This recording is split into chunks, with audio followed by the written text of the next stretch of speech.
l'Organisation internationale de la francophonie. La Tunisie va accueillir donc en novembre 2020 le sommet de la francophonie. C'est un événement certainement considérable.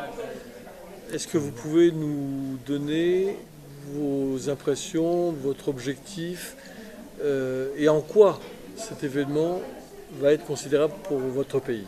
Comme vous le savez, l'un des, j'aime à dire géniteurs et pas fondateurs de la francophonie, c'est le président Bourguiba. Bourguiba avait une vision de la francophonie qui était décomplexée.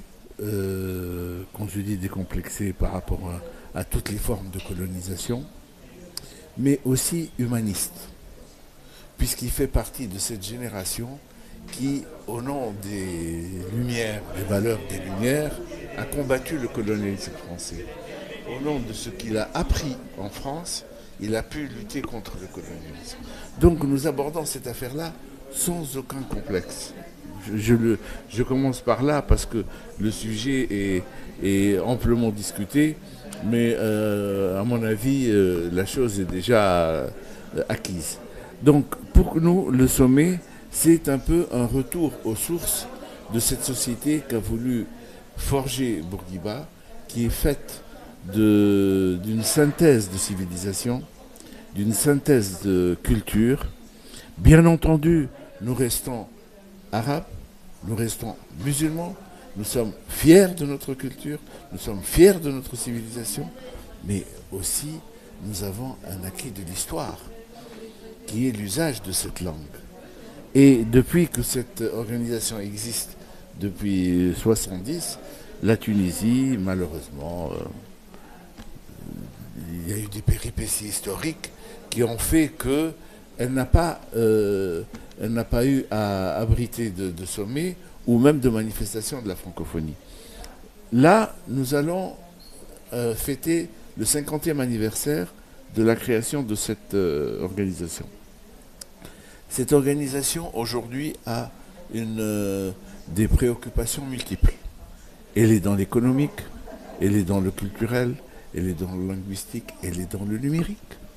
Et la Tunisie est un des points focaux du numérique pour la francophonie. Donc, pour nous, elle constitue des possibilités d'établir des liens avec tout cet espace francophone qui est naturellement le nôtre. Nous sommes africains, bien sûr, nous sommes arabes, musulmans, mais avec une vocation africaine certaine. Nous avons les meilleures relations du monde avec la majorité des pays africains, et la francophonie est un vecteur, est un élément pour le relationnel avec l'Afrique sur le plan aussi économique. Vous savez, il est évident que quand on parle économie, ça facilite énormément les choses de parler de la même langue. Et du coup, on se perçoit différemment qu'à travers des interprètes. Quand il y a des interprètes, généralement, ce n'est que les rapports d'intérêt. Mais quand la langue est la même, il y a aussi le contact humain, le rapport humain, l'influence humaine, le rapport. L'homme est à la base de tout, même en économie.